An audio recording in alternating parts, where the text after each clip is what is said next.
turn the light on, Abby. Hey, you can see me. Is it even? Face. Happy face. Hello there everybody, my name is Ali and welcome to my YouTube channel. The goal of my channel here is basically to entertain and to make really nice content that I would want to watch.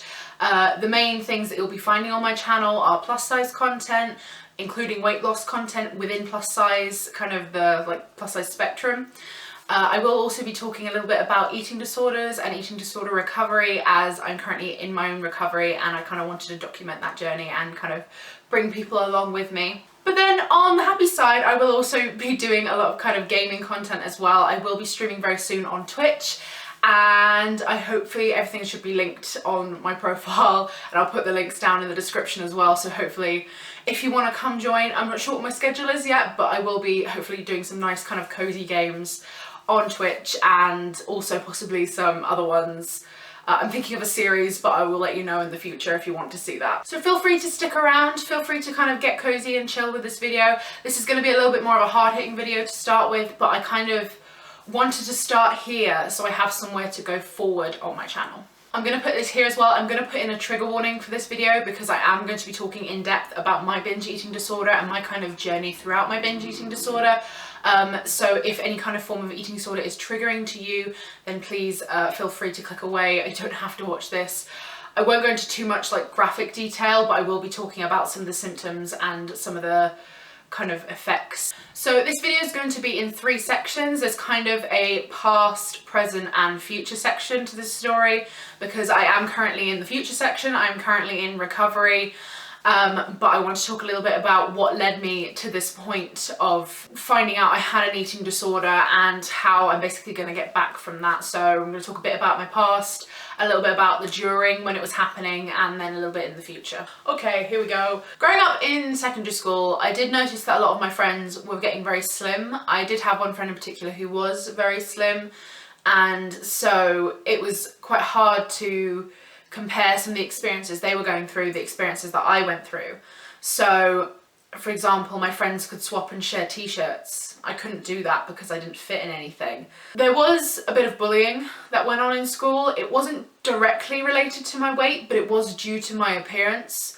And so it was a combination of like my curly hair and my weight and my height, and it did affect me a lot because it wasn't just a name and then walk away.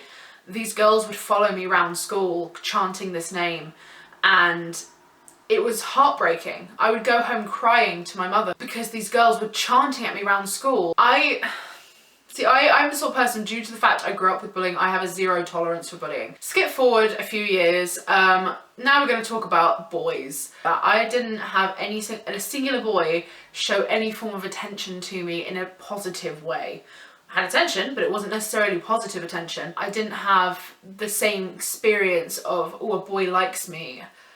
And I put that down to the fact that I was larger and my height. I was shy as well. That could have been a massive contributor. I was so shy. That might be it as well. Then at 16, I got my first boyfriend. Woo, finally, right? But it was not long. It was not long-lived. It was a very short relationship. He basically dumped me by never speaking to me again, which is now known as ghosting. I'm going to put in another little trigger warning here. If you have any kind of triggers towards narcissistic exes or narcissistic people and potential talk of suicide, then please don't watch. I don't want people to feel upset by watching this video. A couple months later, I ended up getting a second boyfriend, and this guy was so... The word from the outside is he was so affectionate. From the outside, he seemed like the most affectionate boyfriend. Basically, from the inside, he was buying me those gifts so I didn't leave him.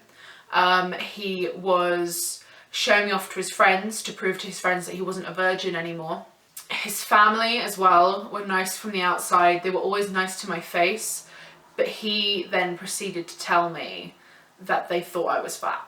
They would laugh about the fact that I was fat and overweight and he had a fat girlfriend. I stayed there for 9 months until I eventually had to end it because he was affecting my life so much. When I say that he would buy me gifts to stop me leaving, once those gifts stopped working, he also started threatening suicide, which was a very hard thing to have to cope with at 17. for your boyfriend to essentially be homeless and suicidal. So I left him, and very soon afterwards I met Patrick. He puts up with me. He puts up with me so much, but he knows what to say and he knows how to treat me, and I've learned to open up a lot more. Let's now cut to university. I got into university. I went and studied at Bath Spa University in the beautiful city of Bath. I lived there for 4 years, and it's where Bridgerton was filmed. Highly recommend. It's a beautiful city. Now, growing up in my house, we didn't have as many sweet things in the house as other kids did. One thing I noticed was, well, mainly because my mother was working and my father was working, I used to have school dinners, which would mean that I would have like a pudding, but I wouldn't have the sweetie treats that my friends would have. So like Kit Kats or sweets, you know, like the things you get in a lunchbox. I never had that because I had to have school dinners, and so we tend to not have sweet stuff in the house. So I just moved out of my parents' house. I had this massive student loan, and all of a sudden I had this freedom with food. I could basically order takeaways whenever I wanted. I could eat sweets in the house, in my bedroom. But this is around the time that I started to notice that I had really started putting on weight. But I basically went from having a load of clothes that fit me to a load of clothes that would no longer fasten or buckle. And unfortunately for me, that was a very triggering thing because I'd always struggled to find clothes growing up. I tried a couple of different diets.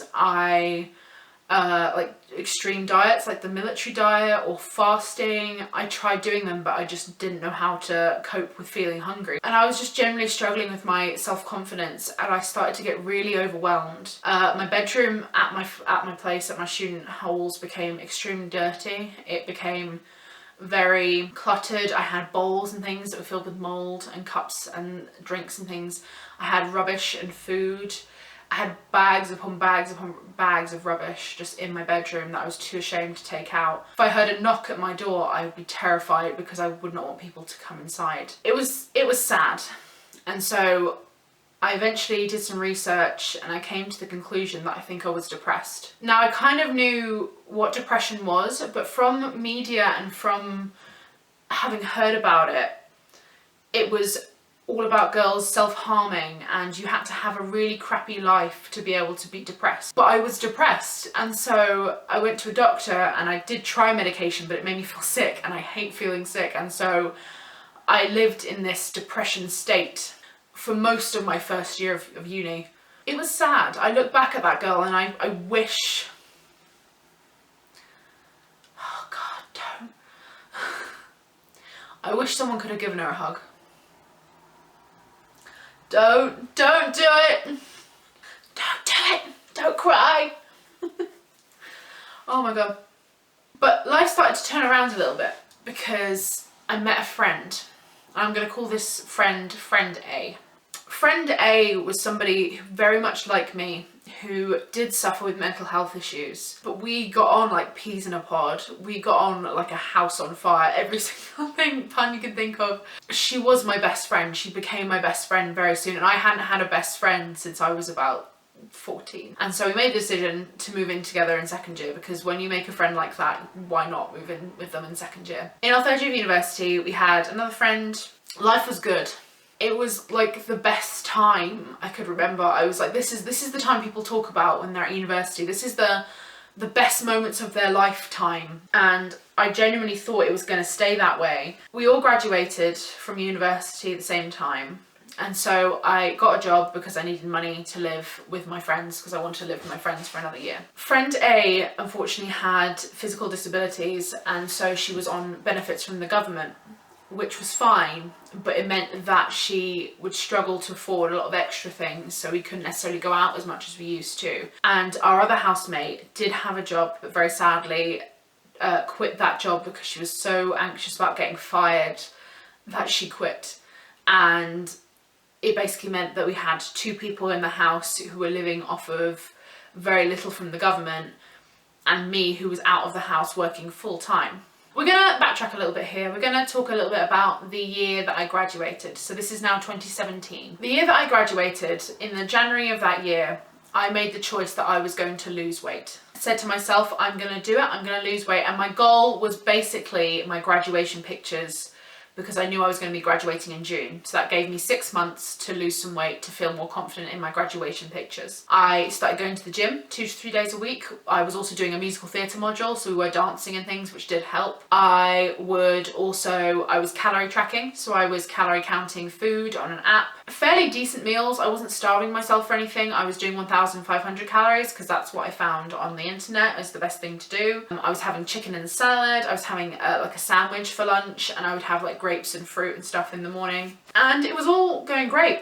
And by June I'd lost 6 stone, and I was super happy with myself. And as I got my new job, I was like, well, I need to be kind of fit for this job, so I'm going to keep going.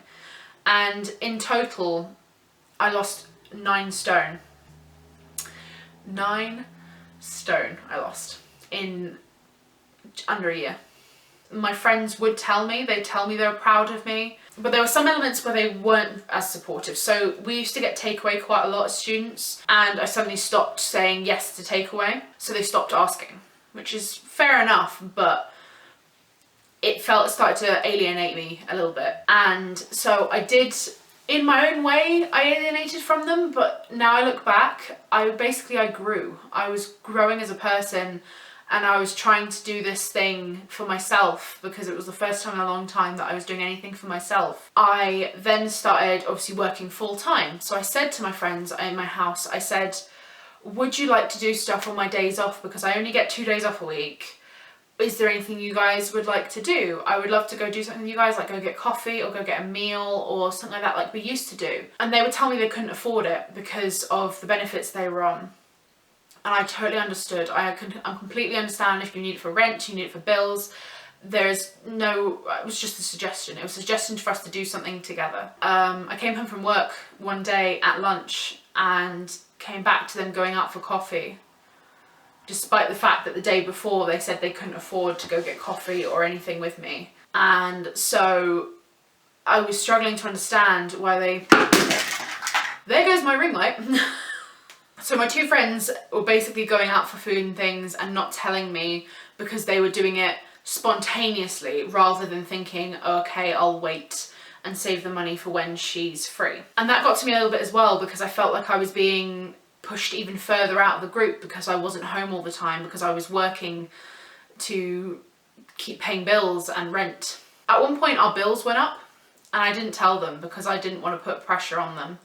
And so I paid the extra, I think it was 50 odd quid that was on top of the bills that we were already paying. So while all this was going on and the kind of friendships were falling apart, I had decided for myself that I was going to go on a diet plan. And I basically decided that I wanted to go on this diet plan that I found through an Instagram ad. And I paid for this program. It's from an Instagram called Shed Fat. I'm going to say this is now part 2. So this is the present section of the story, in the sense of this is where my eating disorder started to kind of raise its ugly head. My friendship was falling apart with my friends and I was doing this diet plan. Now on this diet plan, you had a strict amount of meals you could have per day. You had a certain amount of meals that had a certain amount of protein, a certain amount of carbohydrates, and a certain amount of fat in them. You basically had to make these meals ahead of time, keep them with you, and eat them wherever you were. I was waitressing at the time, and if anybody knows anything about waitressing shift work, you basically either work one long shift with a short break in the middle, or you work 2 split shifts throughout a day. So for me, a lot of the time I'd be working split shifts. So it would mean that I would come in at 11:30 when the business opened, and I'd work till say 1 to 2. You would then get a break while the restaurant kind of crowd lulled and they didn't need as many staff on the floor. You would get a break for about 1, 2, 3, possibly even 4 hours sometimes. It was basically just the split in the middle of your shift, but to me that was my break. And then you'd work from say 5, 6 o'clock onwards up until maybe closing, or like till 9. I would make these meals and I would have my food in the morning when I woke up for the first meal. But the other problem with this plan is I was doing something called intermittent fasting, which means that you only have a certain window to eat your meal.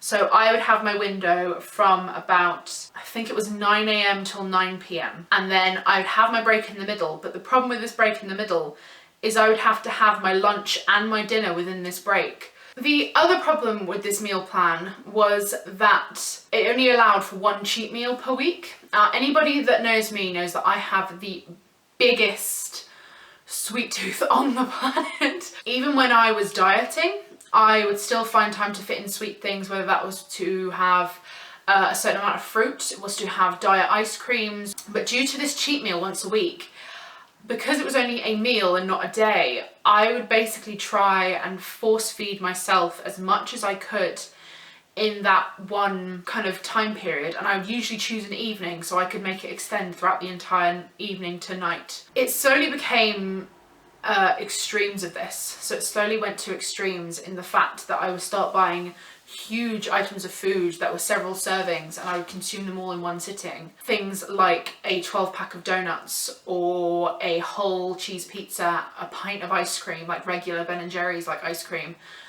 And I would sit and I would eat that whole thing in one sitting. The first time that I noticed that something was wrong when I was doing this was after I'd eaten about 8 of the donuts out of the pack of 12 donuts. I suddenly started to get this horrible pain in my stomach. This pain is what I now associate with my binge eating disorder. If I've had that pain, it's because I've had a really bad binge, and it did progress further from that, but that was the first time that I noticed it. And I was lying awake, writhing in pain, taking painkillers, wondering what was wrong with me, because I'd never felt this before. Another reaction that I had, or another adverse thing that happened to me, was I accidentally became intolerant to dairy. Basically, because I was cutting out dairy just in general, because the fats I was using were oils, or they had avocado and things like that, I wouldn't have any form of dairy fat. And so I basically would have a cheese pizza and a pint of ice cream in one sitting, and I'd break out in these horrible, like rashy hives all over my arms and legs. It looked like I'd been scratched alive because of these like horrible hives all over my body. So I took an antihistamine and it went away. I look back at it now and I see the red flags, I see them now, but I didn't see them when I was 21, 22 and wanting to look buff like the Instagram models. I didn't see it, okay? Cut to a little bit later, I basically started struggling on this diet plan, and an event happened that caused my friendship to completely fall apart with my 2 housemates, and I ended up making the choice to move back to my parents early. So I moved back in with my parents. I moved back down south and I moved back in with my parents, which is a very hard thing to do when you're an adult who's lived out the house for 4 years. So I moved back home, and I also realised that I didn't have a gym near me because I'd have to cancel my old gym membership and join a new one. And there was a lot of hassle with that as well, so I just stopped going to the gym for a while and stopped working out. So I stopped working out and I started eating kind of normally again. I stopped tracking because I was like, well, I'm skinny now, so I don't need to look at this as often because my body's naturally thin now, and if I eat anything, it's just gonna be a couple pounds. It's not the end of the world. Because of this mentality I have of it's okay, I can basically work it off if I go and exercise, that very quickly turned into, well, I want this one thing, but I'm going to start fresh tomorrow, so let me just grab this other thing that I want. And it slowly turned into buying copious large amounts of food, mostly sweet food, consuming them all in one evening, feeling so in pain and so sore overnight, not sleeping enough, to then sleeping in and sleeping through what I was meant to be doing the next day, which was getting up and exercising. And this became a cycle almost daily of what I would do. And it went on for a full year before I told anybody about it. I had to do my own research as to what was wrong with me, because I'd only ever heard about eating disorders that were where you binge and throw up. I couldn't do that because I have a fear of vomit. And there was nothing in the media much about binge eating disorders. And so I'd heard of binging, but I'd heard of binge purging. And so I was like, well, am I broken? Is there something wrong with me because I'm not actually throwing this stuff up? I feel like something's wrong, but I'm not doing the things that the media says I should be doing, and so clearly it's not the right way to do it, and I'm just overeating, I'm just fat, I'm just lazy, and all these things would go around in my head. It was so hard to actually come clean and tell my mum. It didn't necessarily help, but it was the start towards something. It was a start towards recovery. That was my first step in recovery. And she called the doctors, and I spoke to somebody and said, yeah, here you go, we're going to refer you to somebody else who's going to call you. It might take up to a month. So I sit and I wait for a month for this phone call, and I finally get it, only for the woman on the phone to basically say, well, it does sound like you've got a problem, but due to the fact that you're not having suicidal thoughts and you are potentially safe at this point in time, we can't help you. And as someone who is struggling really badly for someone on the other end of the phone to say, we can't help you because you're not suicidal. And I started crying on this phone call, and this woman said, oh, is everything all right? And I said yes initially. And she went, well, I'm sorry, it doesn't sound like everything's all right. And I went, well, actually, no, it's not, because you're telling me you can't help me. And she basically said, oh, it's fine, we've got these websites we can refer you to. If you do get any worse, though, please feel free to call us back. I've heard a lot about CAMHS, and I've heard a lot about the mental health service. And I know it is not perfect. It is nowhere near perfect. And they do tend to prioritise those who are on the edge, and even then they don't prioritise them very well. But to be told, as just a person who was struggling, who thought this phone call is going to help me, this person's on the other end of the phone is going to help me get better, to be told, here's a web page, you go do your own reading, be free.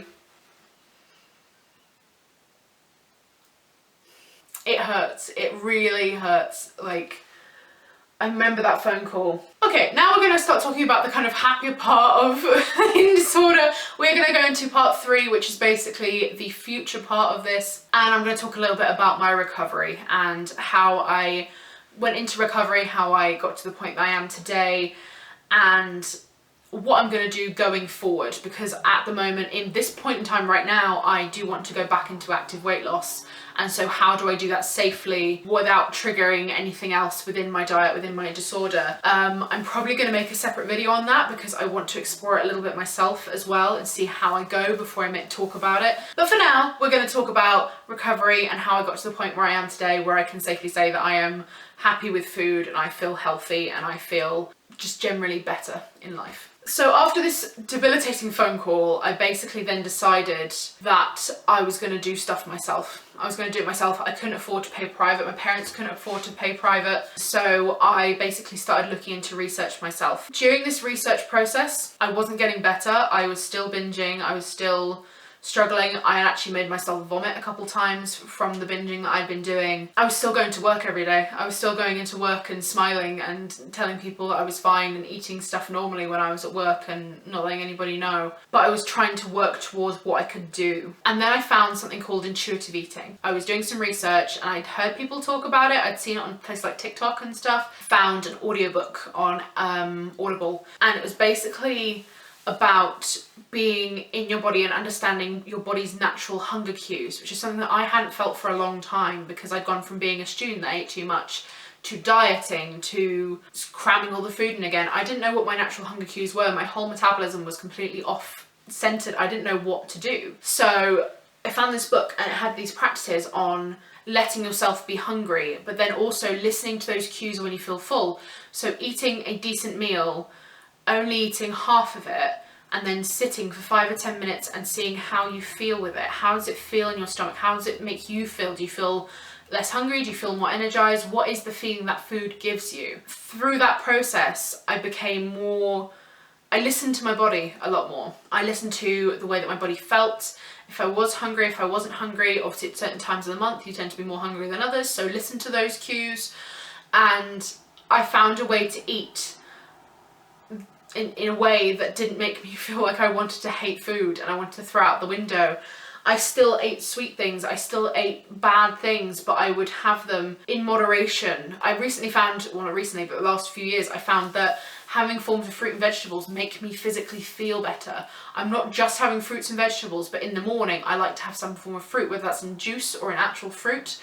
That just makes me feel so good for the day, and it's an amazing feeling to know that I'm not scared of food. There's no bad or good foods anymore. I don't put a label on anything.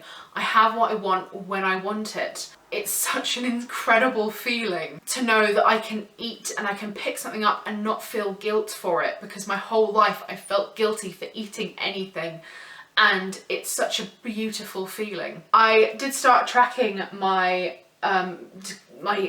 binge free days. I did have a long period of time where I was binge free, but I didn't track it. And then there is an app called I Am Sober, which is mainly it's for recovery. It's a recovery app, and it's to track how many days you've been sober doing the thing you're doing. So I used it for my eating disorder recovery, and I did have a slip up. I started tracking it on my Instagram, and I did have a slip up within that time.